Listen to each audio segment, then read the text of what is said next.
और ये जो पॉजिटिव डिस्क्रिमिनेशन के खिलाफ हवा है, ये केवल भारत में नहीं दिखाई दे रही। इस वीडियो बनाने का जो मुख्य उद्देश्य था, जो जिस वजह से हम इस पर बात कर रहे थे, वो क्या था?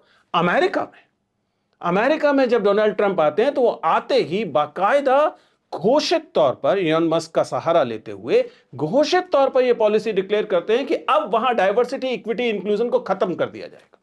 स्कूल वहां पे स्टेट्स के अंडर आते हैं, लेकिन चूंकि कुछ फेडरल किस्म की सपोर्ट उनके पास होती है, तो उनको बाकायदा खत लिखा गया और कहा गया है कि अपने DEI, डाइवर्सिटी, इक्विटी, इंक्लूजन के कार्यक्रमों को खत्म कीजिए। जिसका मतलब यह है कि अब आप ये सुनिश्चित करने की कोशिश नहीं करेंगे कि आपके क्लासरूम में अलग अलग डाइवर्स बैकग्राउंड के बच्चे, अफ्रीकन अमेरिकन भी पहुंचे, साउथ अमेरिका के देशों से आए हुए प्रवासियों के बच्चे भी पहुंचे, एशियन भी पहुंचे, भारतीय भी पहुंचे। ये प्रावधान पहले था और उसे वो हटा देना चाहते हैं। जिसका मतलब है कि अब स्कूलों में इन लोगों के प्रतिनिधित्व के लिए कोई अलग से कोशिश नहीं की जाएगी, नहीं तो फेडरल फंडिंग खत्म कर दी जाएगी। भारत में भी इसी किस्म के के स्टेप्स लेने के लिए बार बार कहा जा रहा है, और ये एक डरावनी बात है। जबकि सच्चाई यह है कि वे देश जिन्होंने इनोवेशंस अच्छे से की हैं, वहां पर साउथ कोरिया में देखिए, जापान में देखिए, वहां बाकायदा अफर्मेटिव हायरिंग पॉलिसीज को एडॉप्ट किया गया है।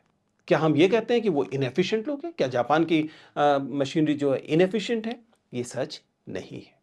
आपके ऑर्गेनाइजेशन में, चाहे वह ऑर्गेनाइजेशन एक प्राइवेट ऑर्गेनाइजेशन हो या वो एक सरकारी ऑर्गेनाइजेशन हो, वो जुडिशरी हो, एग्जीक्यूटिव हो, लेजिस्लेचर हो, सब जगह तमाम किस्म के लोगों का पहुंचना स्ट्रेंथन करता है उस इंस्टीट्यूशन को, और उससे इंस्टीट्यूशन और बेहतर होता है।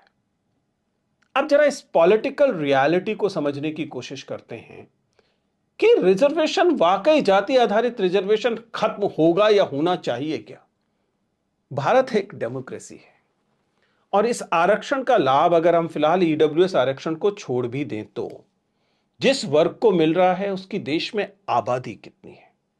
क्या वास्तव में अगर आप सोच के देखें कि SC, STs, OBCs, ये वे वर्ग हैं जिनको जाति के आधार पर आरक्षण मिलता है, इनकी पूरे देश में आबादी क्या है? ये सही है कि OBC आरक्षण 27% दिया गया, लेकिन 27% देश की में उनकी आबादी नहीं है। देश में उनकी आबादी उससे कहीं ज्यादा है। एक अनुमान कहता है कि अगर आप SC, STs और OBC की आबादी को जोड़ लेंगे तो लगभग 50% के लगभग OBC हैं, और 22.5% जो हैं SCs और ST। दरअसल इस बार की 2011 की उसमें ये लगभग 26% बनता है। तो कुल मिलाकर 70 से 75% जो है जनसंख्या को वो उस समूह से आती है जिस समूह के लिए आरक्षण है। क्या